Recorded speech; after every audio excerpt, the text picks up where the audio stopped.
हम्म, कि प्यार जे बनावल ओ पागले नु होई।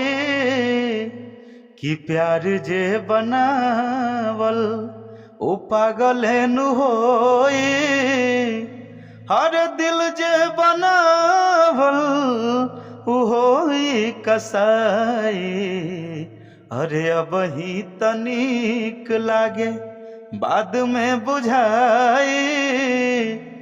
दोसरा के पोसल जब दोसरे ले जाई। अरे दिल जे बना जोन सैड सॉन्ग के रुआ बात करत तनी। इस सैड सॉन्ग बहुत लोग हमरा से पूछल लोग कि गोलू राजा के मुंह से स्टेज पर सुनल गईल बा। तो हम वो सब लोग से बता दी कि गोलू राजा से पर्सनली हमारे 1.5 साल से बात होला। हम उनका के आदर्श मानी ले। तो उनका के हम सुनैले रही आज से लगभग 8-9 महीना पहले। अब वो कब गईलन मंच पे, अब वो 3 लाइन गौले बारन। उनका पूरा गाना वफा ये तेरा चेहरा तेरी ओर खींच लाती है। अरे जब जब भुलाना चाहूं मैं तू सामने आ जाती है। बेवफा ये तेरा नमस्ते नमस्कार, आप देख रहे हैं भोजपुरी खबर और आज हैं हम शंकरा स्टूडियो पटना में और आज मेरे साथ हैं भोजपुरी जगत के एक बहुत अच्छे गायक मौसम राजा जी। सबसे पहले आपका स्वागत है मौसम जी मेरे भोजपुरी खबर चैनल में।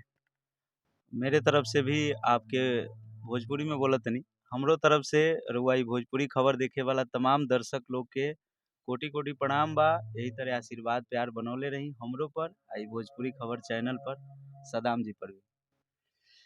आज हम आए हैं आपसे आपके सैड सॉन्ग पे चर्चा करने। आपका एक सैड सॉन्ग बहुत वायरल हो रहा है, उस गाने के बारे में आपसे हम कुछ जानना चाहेंगे। सबसे पहले तो जोन सैड सॉन्ग के रुआ बात करत तनी। इस सैड सॉन्ग बहुत लोग हमरा से पूछल लोग कि गोलू राजा के मुंह से स्टेज पर सुनल गईल बा। तो हम वो सब लोग से बता दी कि गोलू राजा से पर्सनली हमारे 1.5 साल से बात होला।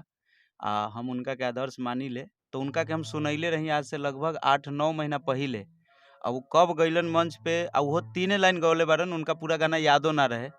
कहलन कि मौसम गाना बहुत बढ़िया बात। एक बेर मंच पे माहौल जब बनल नु निशा के साथे तो गवा गई उनका से गलती से। और वह 3 लाइन इंस्टा पर ट्रेंड हो गई। तो ओकरा बाद हमरा से उहे कहलन कि गाना के पूरा अपन रिलीज कर दो, ना तो फिर गाना बर्बाद हो जाई। आ फिर यही ट्यून पर गोलू राजा अपन दोसर गाना रिलीज कैले बरन। तो क्लियर हो गई। ओकरा बाद जो साइड सॉन्ग आयल बा CKC फिल्म्स चैनल से आयल बा, यूट्यूब चैनल से। और ये गाना के म्यूजिक डायरेक्टर प्रत्युष वैभव गोलू जी बानी और वो हमार भाई ह। और शंकराय स्टूडियो से एक रिकॉर्डिंग मिक्सिंग भइल बा। आदित्य अनमोल जी कैले बानी। आई गाना के राइटर पिंकू बाबा बानी, गौले हम ही बानी। तो ये गाना पहले गोलू राजा जी स्टेज पर गाए थे, वो गाना वायरल हुआ था। उससे पहले रिकॉर्डिंग किए थे कि उसके बाद में आपका रिकॉर्डिंग हुआ है, ये क्लियर कीजिए। रिकॉर्डिंग उससे लगभग 6 मंथ पहले हो गया था। और ये पता नहीं था कि ये गाना किस कंपनी से आना है, क्योंकि ये गाना बड़ा बजट का था, कोई कंपनी मिल नहीं रहा था। तो बाद में CKC फिल्म से आया तो रिलीज उसके बाद में हुआ। ये तो क्लियर हो गया कि गोलू राजा ने यही बताए थे उनको गाने के लिए, चाहे जो भी इन लोगों में बातचीत थी, मतलब जान पहचान दोस्ती, तब जाके वो 2-3 शब्द गाए थे। उनको पूरा गाना भी याद नहीं था। तो लोगों का कहना है कि गोलू राजा का गाना उठाए गाए थे, तो ये ऐसा बिल्कुल कुछ नहीं। गलत सुनिए, है। आपको कभी गोलू राजा जी मिलेंगे तो आप पर्सनली पूछेगा कि मौसम कौन है, तो जरूर बोलेंगे कि मेरा छोटा भाई है और उसी का गाना है। आप इस बात को पूछ सकते हैं उनसे। ओके, ये बात क्लियर हो गया। उस गाने को थोड़ा सा गा के सुनाइए। गाना रहे कि प्यार जे बनावल ओ पागले नु होई। कि प्यार जे बनावल ओ पागले नु होई। हर दिल जे बनावल उ होई कसाई। अरे अब ही तनिक लागे बाद में बुझाई। दोसरा के पोसल जब दोसरे ले जाई। अरे दिल जे बनावल। क्या बात है, बहुत जबरदस्त गाना है। इसका वीडियो आप कहाँ शूट किए थे? इसका वीडियो हम बनारस शूट किए थे और इस वीडियो के डायरेक्टर साहिल शाह जी हैं और इस वीडियो में काम किए हैं रिमझिम राज एक्ट्रेस।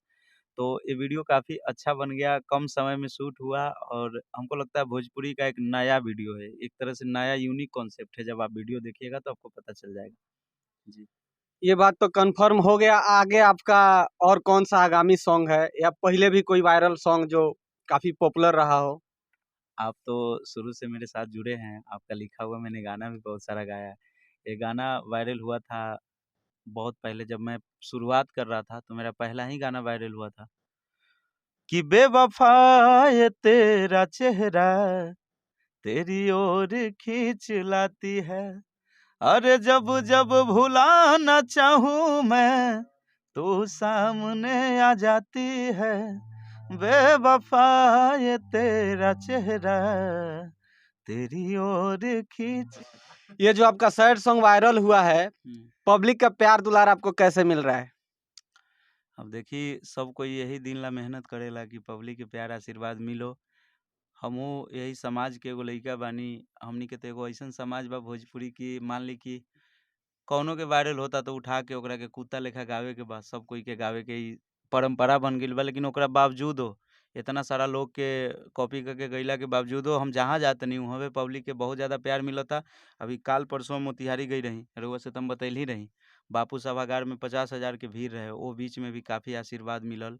आ लोग बोलैले भी रहे इहे गाना खातिर कि रउआ एक बार आई इहवा। तब गई रही बापू सभागार में, काफ़ी आशीर्वाद मिलल। और बाकी अपकमिंग गाना के रउआ बात कइनी ह, तो सीकेसी फिल्म्स पे हमर लगातार 5-7 गो सैड सॉन्ग आवता।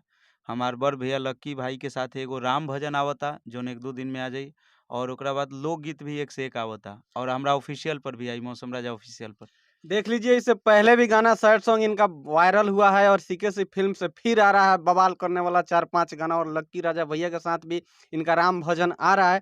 तो आप लोग जाके सीकेसी फ़िल्म और चैनल पे सर्च कीजिए। एक चीज़ जानते हैं, आपको भी पता होगा, हम अपने जीवन में 3 ही सैड सॉन्ग आए हैं। उसमें से 2 गो वायरल हो गया है। अब बीच में जो एगो सैड सॉन्ग था, पहले बेवफ़ा तेरा चेहरा वायरल हुआ, जी, बीच में एक सैड सॉन्ग आपका लिखा हुआ गाए थे हम, जी, कि दिहलु अइसन जख्म मिले ना दवाई, वो भी अवंतिका से था, वो भी अच्छा चला था। और जी। ये तीसरा सैड सॉन्ग है मेरे लाइफ़ का, तीनों सैड सॉन्ग अपने जगह पे। बहुत अच्छा बात है, 3 सैड सॉन्ग आए, अब तीनों एक से एक बढ़कर मतलब हिट रहा और वायरल रहा। और फिर मिलते हैं एक न्यूज़ में, तब तक के लिए टेक केयर, बाय-बाय।